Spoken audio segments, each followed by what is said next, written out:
Hey there, Sart here.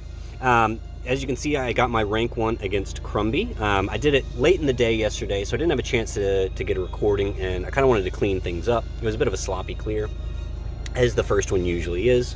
And I will admit that I needed to, after working on several teams, I finally got a team that could reliably push the cap, but I did have to rely on the raised cheese in order to finish the boss, because by the time I got a team that was reliably capping the boss, I was just like, you know what, ain't nobody got time for this. I'm just gonna kill this thing and take my rank 1. Thank you very much. And I will go ahead and show you this this strategy. The strategy does use the raised cheese to finish the boss. I'm going to go ahead and put that right up front. And I think it's a viable strategy because I think if Gumi was going to fix it before maintenance, they would have done it already. So Gumi did put out an issue report today, and there was no mention of the raised cheese being something that they intended to fix. So it's possible they may just leave it. We may get something else with the news later. But I think if they were going to fix it, they would have done it already. It's still possible to fix it with maintenance, but until then, I think this is a viable strategy to complete this boss and to do your rank 1. And so I'm going to go ahead and show it to you using the raised cheese right up front. I'm going to admit we're using raised cheese to finish this boss off.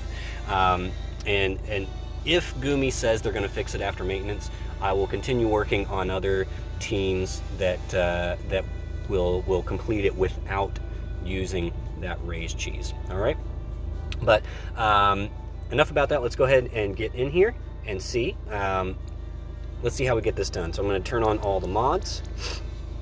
All right, that elemental resist plus 100, that is the big one that makes this boss probably more difficult than cow bosses in the past, because this means you have to rely on very strong imperils or a combination of imperils and imperil fields. So I have a feeling this is a trend we're going to start seeing. We're seeing it in the 12 types trials.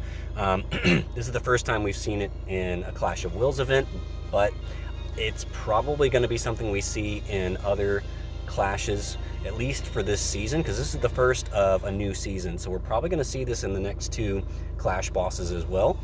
So with that being said, I'd like to just point out that you should be looking at units that have imperil fields or units with really strong imperils. See if you have them in your inventory, or if they start releasing units with them. Keep an eye on units like that. They could be very, very valuable going forward. Units like Tsukiko, units like the upgraded Lord of the Seas Nichol, the upgraded Rama Sakura. They're all going to be, I think, very important going forward in future content. So keep an eye on units that bring strong imperil fields, and I think that's gonna serve you better than just going for the latest DPS, right? So I know a lot of people went for Lilith. I did not, which means, maybe it means I had to struggle a little bit to get my cap on this one, because Lilith is a very strong DPS, but support units, I will say it time and time again, support units are going to carry you much farther than DPS units. I'll get off my soapbox now. So here's the team that we did, that I used. Clearly I'm going with the water team. I used Lord of the Seas Nichol. Full disclosure, I fully crowned him so that he has a 50% water imperil field. And I did that mostly because my Nichol is only EX1, meaning I do not have access to that nice 100% water amp. If I had access to that and could put that 100% water amp on either Chizuru or Skye or something like that, then I might not have needed to rely on the stronger imperil field. So keep that in mind. If you're not wanting to drop 4 crowns on your Nichol, I would say 1 or 2 is definitely recommended if you're going on a water team for this count. But if you have access to that water amp, you might not need to go all the way to the 50%. For me, I needed to, because my Nichol is only EX1. Now, I will go over the gear at the end once I finish it. I want to make sure I get it done. and that way I don't have to re-record a whole bunch of stuff going over the gear. So I'll show you the gear at the end once we've got this stuff all finished up. You can see that I've got Phoenix Esper on my Cressnik, so he's going to be one to use raise on the boss at the end to finish it off. You could use full life, but I upgraded his full life, and the upgraded full life will not work. It has to be either your basic raise or your basic full life magic spell. You can't upgrade them in any way or else it will not work. All right, so let's get in there and see how we did this, and then I'll show you the team gear later.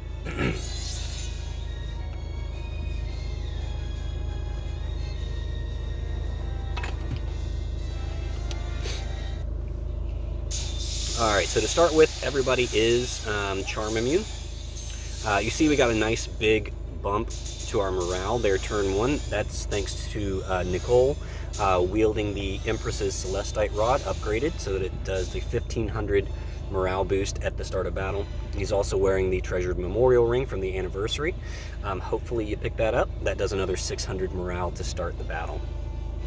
All right, first thing we're going to do is we are going to shift Skye, do her LB. We're going to stack her up. All right, we need to get her fully stacked here in these first 3 turns. Nichol is going to now do his True Enhancing Stance, which does a 30 AoE LB fill. We'll do True Water Infusion for the Water Imbue, and then Flood. You noticed Flood is upgraded to +3. You must do that to get the 135% Water Imperil. That is very, very important. So make sure you upgrade Flood to get the 135% Water Imperil. All right, Chizuru will do Eastern Wind, Strong Samurai, and Breezy Barrier. That will remove the Imperils. Cressnik's going to go ahead and start the morale flowing with Arcane Stimulant. All right, Esther is going to do Electromagnetic Shield. I'm going to skip Boundless Stasis. I'll use it later, but we don't need to use it right now, and instead I'm going to start doing some morale fill with Shatterbolt. All right, Sylvie is going to do Elemental Vines, Compassionate Knight for the break resistance and the ailment resistance, and then Burgeoning Defense for the general mitigation. So Esther is going to tank everything. So the way I've got it set up, she's going to omni tank everything here.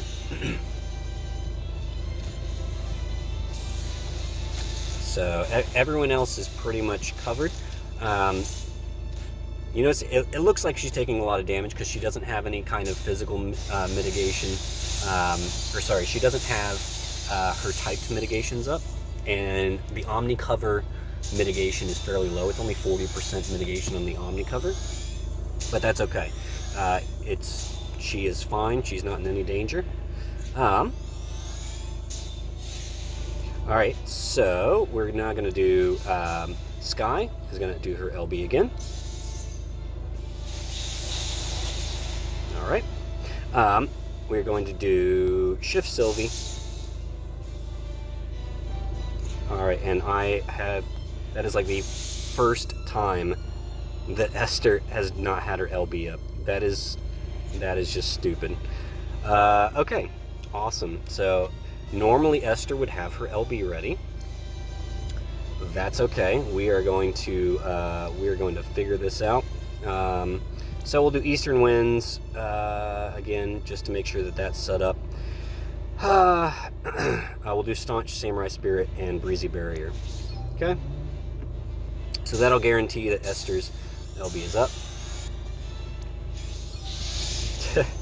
that is the first time that's ever happened. So yeah, Esther will go ahead and do her LB. All right, Sylvie's going to shift and do triple Clever Paladin Strike just to make sure that Skye is ready for next turn. Nichol can go ahead and summon Leviathan now to set up the Imperil field. So now you can see we've got a 100% Water Imperil, and that's the best I can do with the teams I have available. All right, now we're going to do Shining Siphon on the boss.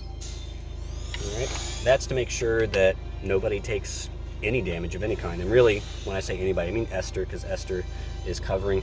You do see that some of those AoE physicals seem to avoid cover, but no worries.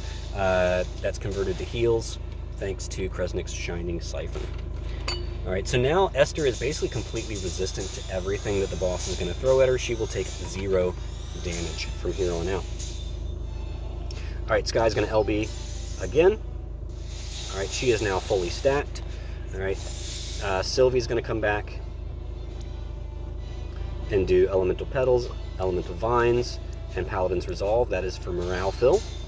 Cressnik is going to fill up some morale with Arcane Stimulant, trying to hit that 200% before before we do our burst on turn 5. All right, and Chizuru is going to do Stone Pulverizer. This is to set up her Stone Killer, as well as Stone Killer for the rest of the team. Esther will now shift. All right, Electromagnetic Shield, Boundless Stasis, and Energizing Bunny. So this is now going to put up Esther's typed mitigations, and that's more important for because she's still going to resist everything because the boss is still going to be imbued. It's more important for the turn after we do the burst. We want to make sure she doesn't take too much damage, because based on all the runs I've done, I haven't pushed the 50% threshold on my burst, and it's actually okay, because it actually makes things easier if we don't push the threshold. And so, but we do want to have those mitigations set up for her so that she doesn't die, because she'll be in her normal form, and even then she might die, but hopefully she'll re-raise and be fine. All right, Nichol is going to go ahead and do his LB. All right, that's just set up our big water amps. All right, so we're doing great on morale. All right, we should definitely, without issue, hit 200% morale next turn. All right, so what we're going to do now is Skye is going to do Sharp Spear Focus. That's going to do the Spear Imperil for her. Also puts up a higher attack break, which is useful just for mitigating damage to Esther once the light imbue wears off. Severe Squall, that puts up a higher Reaper Killer for herself. And then Furious Skyfall, just to do some damage. Not much damage, just to hit the boss with something. Yes, she can go ahead and do that. All right, Esther is going to shift and just set up for her burst. Double Bolting Slice, Calm Before the Storm. We're going to use Tyvis' Spirit on Chizuru. All right, Sylvie's going to shift. And we're going to buff up Skye using Cracked Stone to do a 250% Stone Killer buff. I've Got Your Back, which fills up her LB, plus gives her a 300% LB buff. And then we'll just do Cheerful Paladin Strike for some morale. All right, Nichol is going to just re-imbue everybody, make sure everyone's imbued. And then we'll just do Double Flood just to hit the boss with some more water and make sure that that Imperil is in place. All right, Cressnik is going to do Medical Mastery to make sure everyone has re-raise, followed by Medicinal Potion and Medicinal Antioxidant to remove the Imperils.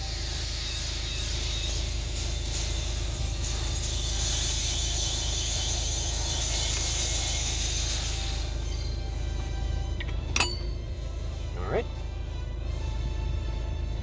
So there we go, we've got our 200% morale. So everyone should be doing max damage now.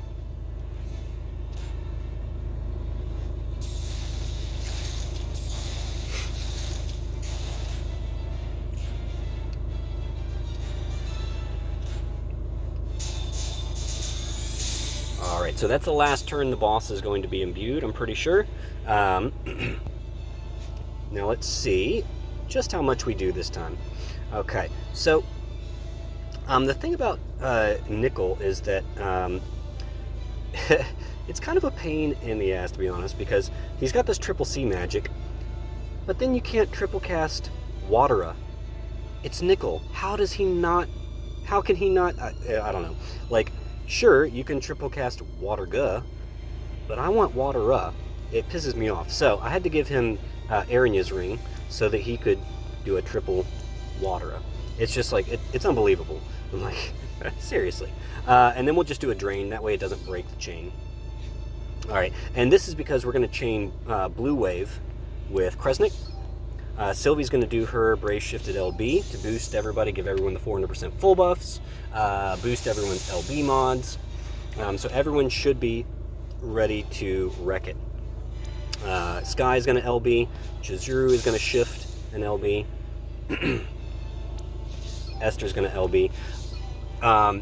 So if you've seen any videos I've done in the past where we have Esther interacting with Imperil Fields, and I'm going to say it every time this comes up, always make sure Esther is the last person in the action queue to go, so that everybody takes advantage of the Imperil Field. Because if you click Esther before you click anybody else on the field, you're going to lose that Imperil Field, and they're not going to deal nearly as much damage. So make sure Esther is the last person you tap. Okay, very, very important. So what we'll do is, of course, we'll start Cressnik and Nichol first to ramp up the chain, followed by Skye, Chizuru, Esther. All right.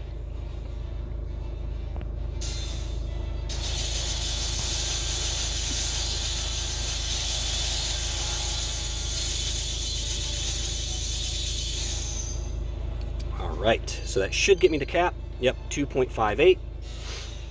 But as you can see, that does not mean that that does not necessarily mean that we push the threshold. It's crazy. If you remember my earlier videos, I said the boss has a base 1.8 billion HP, and so when you add the HP mods on there, I don't actually know what his HP is at right now, to be honest. I think it's like, it must be something like 5.4. It's got to be something like 5.4 billion at this point. And so it's kind of unique, because I think in almost all the other clashes we've had, hitting the damage cap basically guarantees you're going to push that 50% threshold. So I was very surprised when I hit the cap but didn't hit the threshold. But it's okay. This is why we are going to raise the boss. So now all we have to do is just kind of survive for a few more turns, because what we want to do is we want to make sure that we have hit our morale score. That is the only thing we haven't done.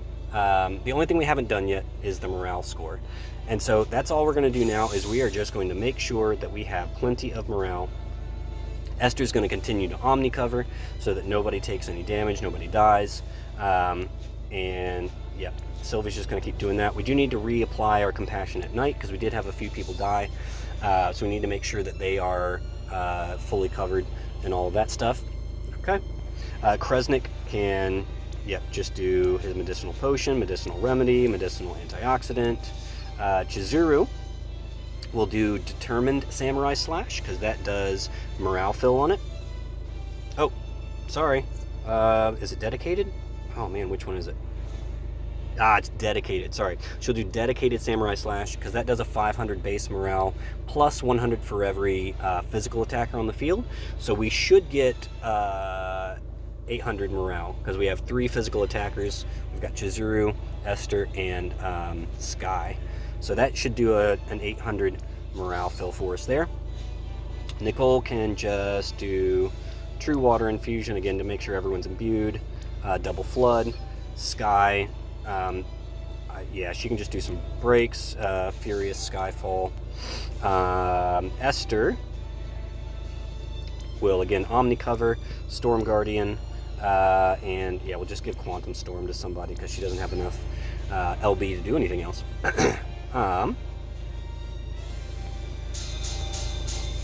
So we're just going to take this turn.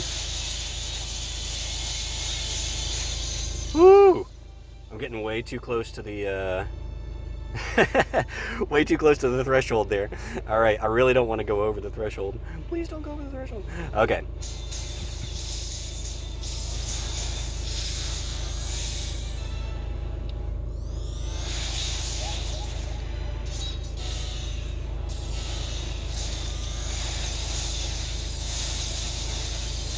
Unless, of course, Esther pushes the threshold. That would be okay. I wouldn't mind that. If Esther counters, pushes the threshold, that's okay with me. All right, so what we're going to do is we're going to do one more turn, again, just to be safe. The boss isn't going to do anything that is going to be particularly bothersome, and we have one more turn with Esther's really high general mitt, so we might as well take the opportunity to just do lots of morale fill. So I'm going to take one more turn to do some morale fill here.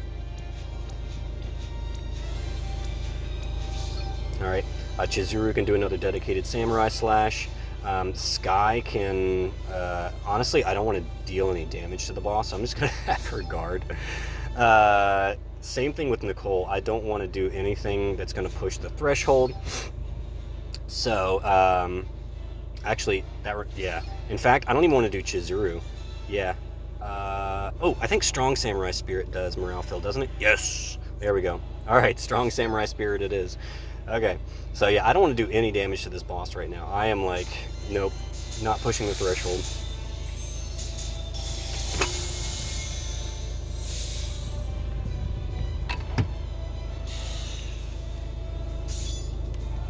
All right. Yep, so Esther, just tanking it like a champ.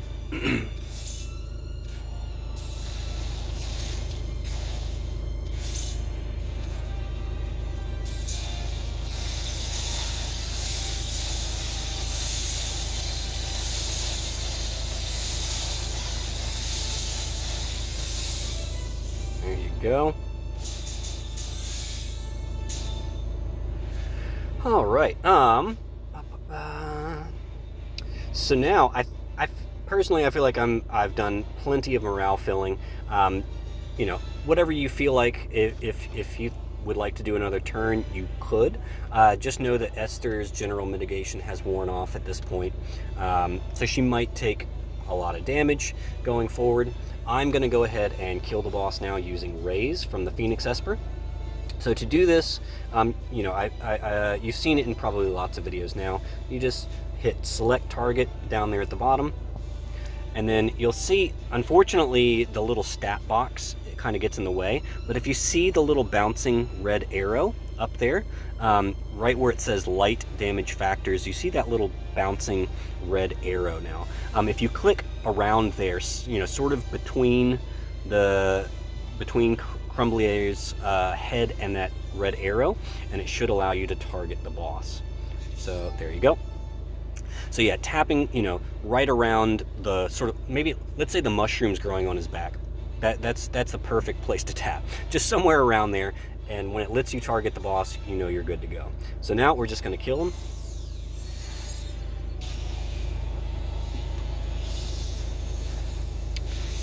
And there you go. That's how you can raise cheese your way to rank 1. And you don't even have to worry about trying to kill the boss in phase 2. Alright, there you go. Perfect score, rank 1. Whoa, Skye did a low roll there. Man, I might have actually been able to hit the the threshold. Actually, probably not. I think the highest I did was 2.65. So yeah. Chizuru obviously doing the majority of the damage. You'll see why once we get to the team gear. And so, you know, Chizuru is big time damage here.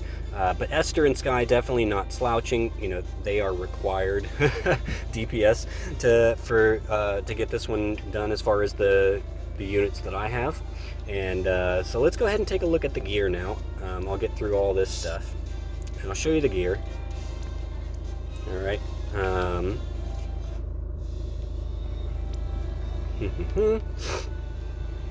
All right. So we'll start with Sylvie. Sylvie's pretty basic. I do have the Dancer's Diadem of Will on her. That's, you know, that's just in case Esther dies for some reason and couldn't tank any of the physical damage. Sylvie is there to tank any physical hits. She's also fully light resistant, so you know she can take the single target light magic attack that tends to nuke people. And then, you know, Blizzard Orbs, this is all pretty standard stuff. Blizzard Orbs, because, you know, we like Sylvie counters. And in an emergency, that can really come in handy. She's got lots of earth, light, and dark resist, because I want to make sure that if anybody, you know, if like the whole team wipes, I want to make sure that Sylvie is still standing so that she can bring the whole team back to life. So I just built her with as much earth, light, and dark resist as I could. Obviously, she has her vision card equipped. That helps with the morale building. Pretty much the same build in both forms. Yeah, nothing shaking there. Same build, both forms. All right, so my Esther in her normal form. Here you go. So I didn't give her all my best damage gear because she's not the primary DPS. She's definitely more of a secondary DPS on this clear because her primary job is tanking.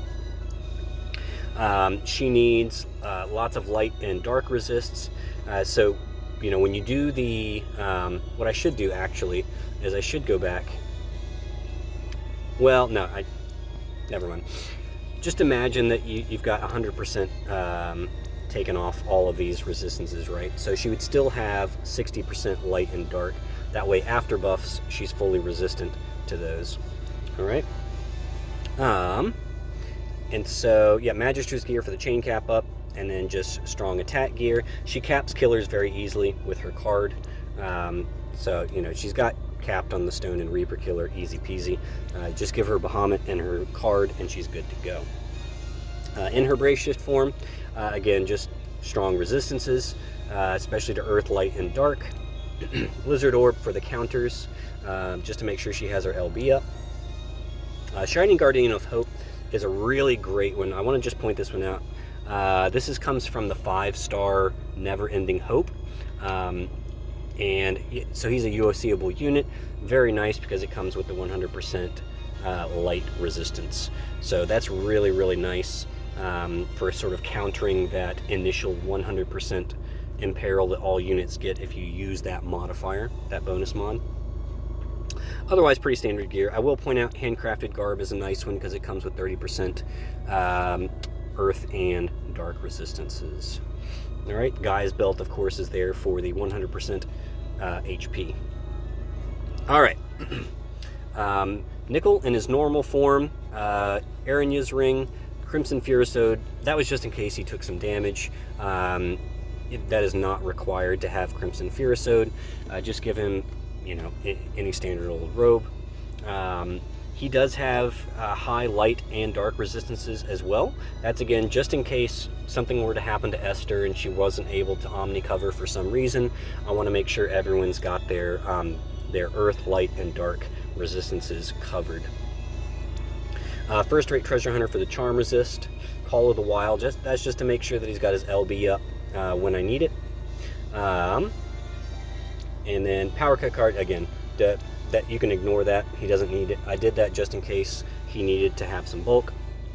And his Brave Shift form, remember he starts in his Brave Shift form, which is why he has the Empress's Rod in his Brave Shift as well as the Treasured Memorial Ring.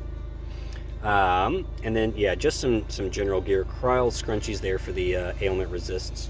Bahamut synergy is important. I gave a few different units Bahamut synergy to make sure that we have our Esper gauge filled when we need it, because we need a full Esper gauge for two things: for his True Enhancing Stance, which uses the entire Esper gauge to use this, and you need this on turn 1. So we need to make sure we've got a full Esper gauge turn 1, and then we also need it to summon Leviathan. In order to get the Imperil field. You see I fully enhanced, this is the skill you enhance to get the 50% Imperil field, right?